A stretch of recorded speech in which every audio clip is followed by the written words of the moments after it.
What do you do when your faith system no longer fits? Because sometimes you outgrow it. Sometimes you graduate, you ascend, you leave the old, itchy, worn-out way, and you begin to walk in the new.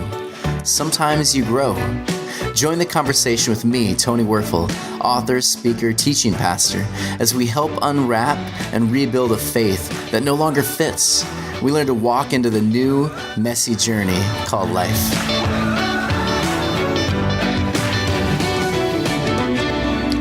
Hi everyone, and welcome back to Faith Undone, where we're attempting to reframe, rethink what it looks like to understand the world around us, how to view various traditions in more responsible ways. So today I want to take just a couple minutes, and I want to look at the tradition, the wisdom tradition, and which is really the majority of what people call the Bible.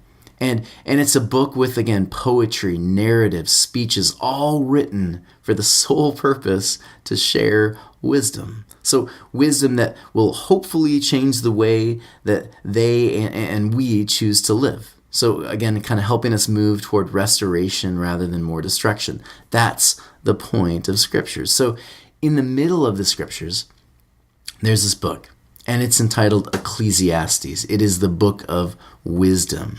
And so it's supposedly written by this king named Quoleth, who has dedicated his life to achieving wisdom through struggling and desiring to pass this advice on to future generations. So some people believe this was like a rabbi who collected various pieces and maybe even some of Solomon's sayings 200 or 300 years before the new temple era with Jesus and all of this, and all given to inspire these exiled Israelites, as they suffer without a king or a country or even a temple. So either way, whatever you buy into, whether this is literally the Solomon or this is a rabbi collecting it all, whatever it is, the main theme or the reason for writing was to answer a question. And the question was this: is this life, is this thing we have right now, is it going anywhere? And I have a lot of people, I hear people say this all the time, well, what's the purpose of this? Like, what is the purpose of life? And again, you've heard it before. What's the meaning of life, right? I think Quoleth actually begins to delve into it, and there's some interesting stuff here. I have to say, even though this was written by these very ancient people living in a very different time than our own, this question, I think, couldn't be more relevant. So whether it's in regard to our faith systems, our jobs, our relationships, the question, is this going anywhere? What's the point? I think the answer is here, or one of them. And so let me just share with you just some interesting concept that from the very get-go of this book, Ecclesiastes, there's something fantastic written here. So this writer, or this compilation of writers, they begin this message by writing this: vanities, vanities, all is vanity. And so some people, they've actually translated this word, hebel, they've translated it as meaningless. So meaningless, everything is meaningless. But let me give you the translation closer to the original language, because the word here, it's actually a picture. And so for the Hebrews, they had words, and the words, they were, when they said them, you could see a picture, a mental picture of a concept. And so every word kind of brings with it a picture. So this is a picture, this hebel word, of one's breath. It's that moment when you're outside and it's cold and you take this deep breath and then you breathe out. And as you breathe out, you see your breath. And that thing about your breath is that second, it's there and you see it. It's really interesting, but then it's gone. It was there for a second, but now it's gone. And I've seen kids do this. They'll get so excited because normally your breath, the air you breathe, is typically not something you see, right? But in that moment, when it's cold and the air has caused certain things to happen in the atmosphere, all of a sudden in that moment you become aware of it again. But it's short-lived. And I think for so many of us, we have this happen in our own lives. There are these moments where we become aware of, like, life is short. Or, wow, that thing has put everything into perspective. I remember once I was wakeboarding with a bunch of people, and we're on this lake, and I'm trying to do all these different tricks, and I'm trying to show off for all these people in the boat, and I have this moment where I go fairly high.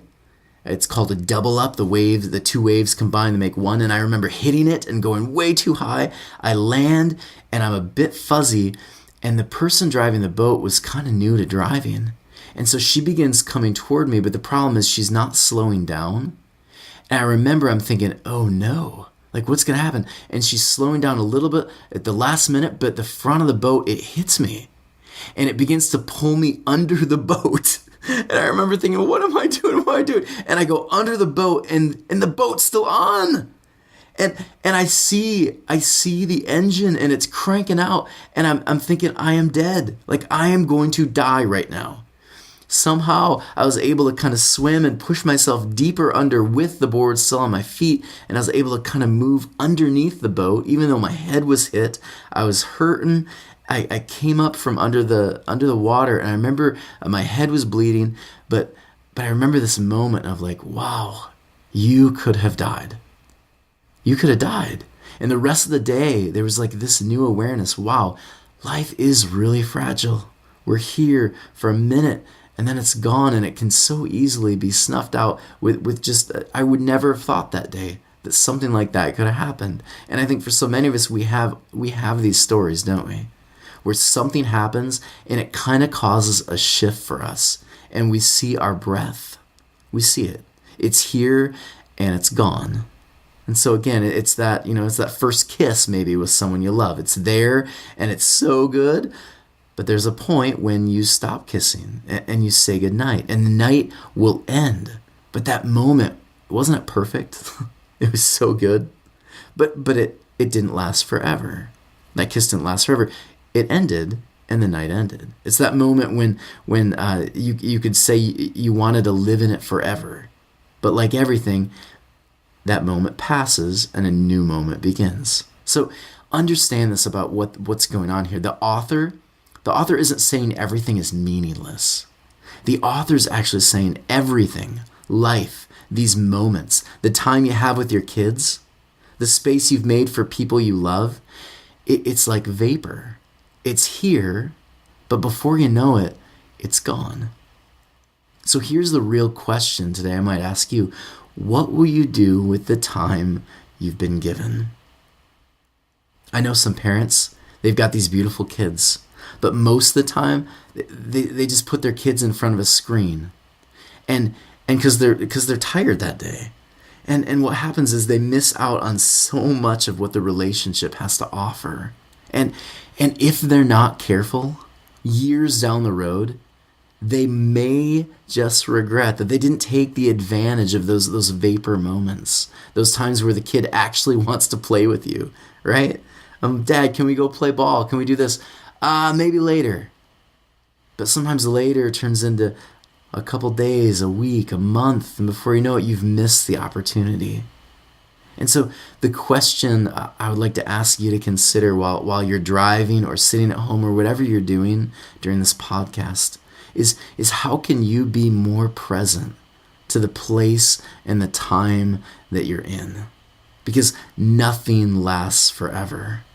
So what do you have before you right now that you are not being fully present to?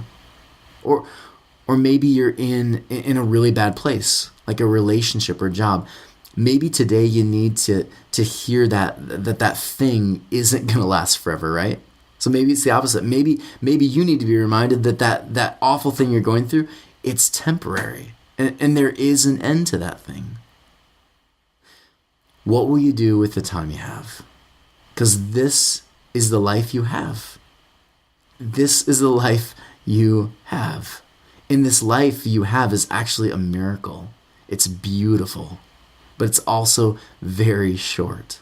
So how will you choose to spend these short minutes you have? A friend of mine, he's in this faith community, and this community was a little different.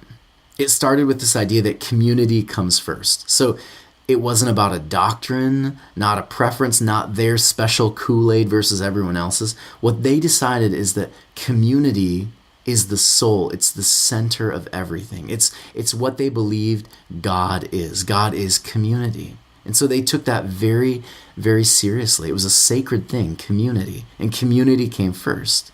So this community, again, it was a little different. And so this small group of people, that what they did is they used all their resources to bring healing to the community around them and the community they lived in. In fact, they didn't even take membership. They didn't ask you to like do your vows and like, I promise to, not pee in the pool, be a good person, believe this, X, Y, and Z. They didn't do any of that. They just accepted people in. And you didn't have to be a member or any of that. They didn't take membership.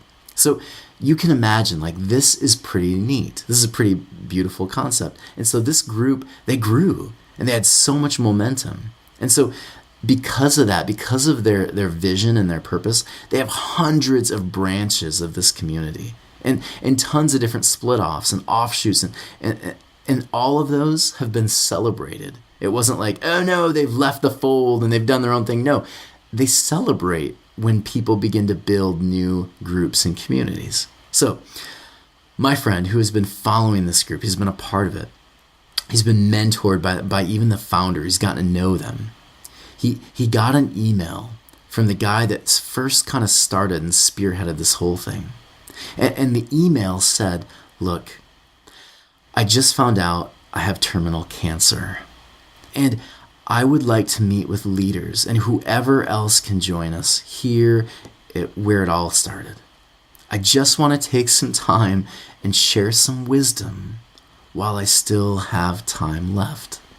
And so my friend took the opportunity. He went to that church building and he was assuming some might, show up. But when he walked in, he described the place as just overflowing. There was this spirit of like, anticipation. And so he walks in, and from people from all over the country, they're spilling in to hear this dying man's last words. And so my friend, what he said is this guy, he starts talking about the roots of their movement, the direction that he kind of hopes things are going to keep going. But what was so powerful was what this man said at the end of his speech. My friend said he looked out over the crowd and there was a lot of emotion there. And he said, I was very careful with sharing some things in my life. When I look over my past, he basically said, I realized sometimes I was silent when maybe I should have spoken up. Sometimes I was reserved when the power within me cried for movement. He kept going. He said, I've been seeing my life like a cup.